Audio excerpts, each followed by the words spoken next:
Hello viewers, আসসালামু আলাইকুম। আজ আমি আপনাদের বরিশালের স্টাইলে পারফেক্টভাবে ইলিশ মাছ রান্না করে দেখাবো।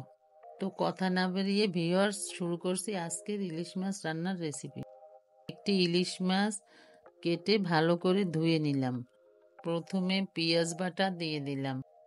এবার দিয়ে দিলাম পরিমাণ মতো হলুদের গুঁড়া। এরপরে দিয়ে দিলাম পরিমাণ মতো মরিচের গুঁড়া। এ পর্যায়ে দিয়ে দিলাম স্বাদ মতো লবণ। এবার একটি প্যানে তেল গরম করে নিলাম। এবার মাখানো মাছগুলো ভাজার পালা।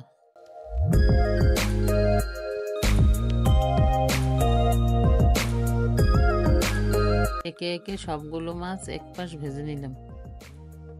মাছগুলোর এক পাশ ভাজা হয়ে গেলে উল্টিয়ে অপর পাশ ভেজে নিলাম। এরপরে বাড়তি মশলা উপরে ছড়িয়ে দিলাম।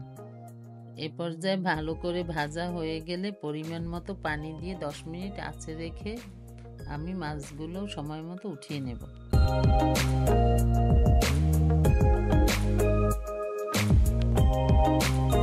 হয়ে গেল আজকের ইলিশ মাছ রান্নার রেসিপি।